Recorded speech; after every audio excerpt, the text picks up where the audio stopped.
सरकार के द्वारा हमारे वित्त मंत्री श्रीमान जगदीश देवड़ा जी ने जो बजट प्रस्तुत किया है, ये हमारी सरकार का अद्वितीय बजट है। खास करके जिसके माध्यम से हमने सभी वर्गों की बेहतरी के लिए प्रयास किया है और जो 2047 की हमारी यशस्वी प्रधानमंत्री के माध्यम से $2 ट्रिलियन की जो इकोनॉमी है, अर्थात 250 लाख करोड़ का बजट का जो रोड मैप तैयार किया गया है, उसी सिलसिले में अपने बजट को 5 साल में 2 गुना करने का संकल्प लेकर हम धीरे धीरे आगे बढ़ रहे हैं। मुझे इस बात की प्रसन्नता है, इस दस्तावेज में केवल आंकड़े नहीं है, ये ठोस निर्धारित लक्ष्य है जिसके आधार पर व्यवस्थित प्लानिंग की गई। गरीब, महिला, किसान, युवा सभी वर्गों की बेहतरी के साथ साथ ये बजट गांव,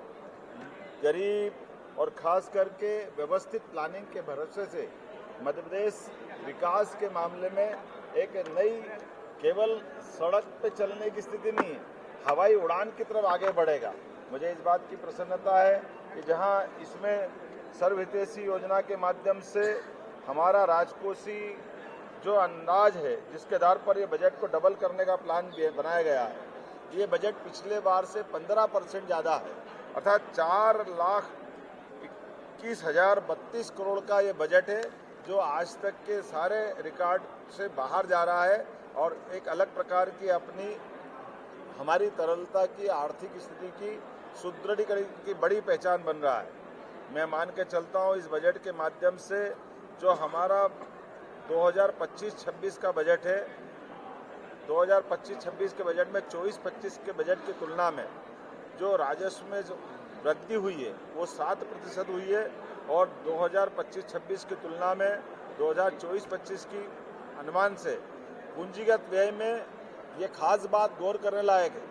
इसमें 31% वृद्धि का अनुमान रखा है। हमारी निवेश की 31% का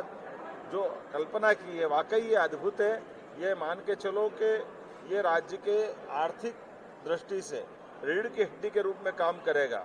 मैं मान के चलता हूँ कि 2025-26 में जो विभिन्न प्रकार के व्यय के बारे में जो प्रावधान किया है, ये 17% अधोसंरचना के लिए, इंफ्रास्ट्रक्चर के लिए हमने 17% की जो इसमें प्रावधान किए हैं, ये पिछली बार के 2024-25 की तुलना में 31% ज़्यादा है। 31% ज़्यादा रखने का मतलब है कि हम सभी प्रकार की व्यवस्थाओं में मूलभूत इंफ्रास्ट्रक्चर पर विशेष ध्यान दे रहे हैं। महिला सशक्तिकरण के लिए भी ये बजट एक बहुत अलग प्रकार का है। ये हमारा खास करके 6 वर्षों में जेंडर बजट का आकार 2 गुना हुआ है, ये उल्लेखनीय है। कृषि और संबद्ध क्षेत्रों में भी हम अपने 2 गुनी छलांग 6 वर्षों में लगाने की तरफ आगे बढ़ रहे हैं। उज्जवल भविष्य के लिए बच्चों के शैक्षणिक, सामाजिक, भावनात्मक, शारीरिक विकास सभी प्रकार से, अर्थात बाल बजट को भी 6 वर्षों में 2 गुना करने का इसमें लक्ष्य दिखाया गया है। लाडली लक्ष्मी योजना के माध्यम से भी हमने एक बार फिर जो अपनी बात कही है कि किसी प्रकार की धनराशि की कमी नहीं आएगी। 18,669 रुपये की राशि का प्रावधान अपने इसमें किया है। लाडली लक्ष्मी योजना, मुख्यमंत्री प्रसूति सेवा योजना, जल जीवन मिशन, जिसमें ड्रिंकिंग वाटर के लिए सब मिलाकर के लगभग 18,500 करोड़ की धनराशि इन माध्यम से भी रखी है। अटल कृषि ज्योति योजना के माध्यम से हमने 13,909 करोड़ का प्रावधान किया है। प्रधानमंत्री कृषक सूर्य योजना के माध्यम से लगभग 447 करोड़ की धनराशि इसमें रखी गई है। मुख्यमंत्री किसान कल्याण योजना के अंतर्गत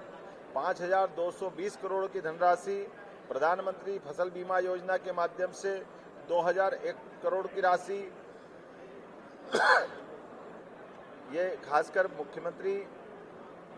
फसल उपार्जन योजना के माध्यम से 1,000 करोड़ का प्रावधान हमने इसमें किया है और समर्थन मूल्य पर किसानों की फसल पर बोनस का भुगतान के लिए भी 1,000 करोड़ का प्रावधान हमने रखा है। मुझे इस बात की प्रसन्नता है, कृषक उन्नति योजना के माध्यम से 850 करोड़ का प्रावधान और पहली बार लगभग ये हमारा 200% से ज़्यादा प्रगति करते हुए गौ संवर्धन और पशुओं के संवर्धन के लिए 505 करोड़ का, अर्थात गौशालाओं में भी प्रति गौमाता की रोजाना की खर्च की राशि 20 रुपये को बढ़ा करके 40 रुपया रोज करना और साथ ही साथ 5 रुपया प्रति लीटर पे बोनस चालू करना, ये अद्वितीय योजना है जो किसान की समृद्धि में फसल के अलावा अलग से बड़ी भूमिका अदा करेगी। अटल गृह ज्योति योजना के माध्यम से गरीब कल्याण का हमने जो मिशन हाथ में लिया है, इसमें 7,132 करोड़ का प्रावधान हमने किया है और खास करके 5 हार्स पावर के कृषि पंपों, प्रेशर, एक बत्ती कनेक्शन, निःशुल्क बिजली प्रवाह इत्यादि योजनाओं के लिए 5,299 करोड़ की धनराशि का प्रावधान किया है। संबल योजना में 700 करोड़, जन आरोग्य योजना में आयुष्मान के माध्यम से उल्लेखनीय है कि आयुष्मान योजना के कार्ड धारक और उनसे लाभान्वित होने वाले प्रदेश के आंकड़ा अगर उनकी आबादी का लें तो पूरे देश के सभी राज्यों में मध्य प्रदेश इसमें सबसे फर्स्ट है और ऐसे में हमने फिर इसकी राशि बढ़ा करके 1,277 करोड़ रुपए करने का प्रयास किया है।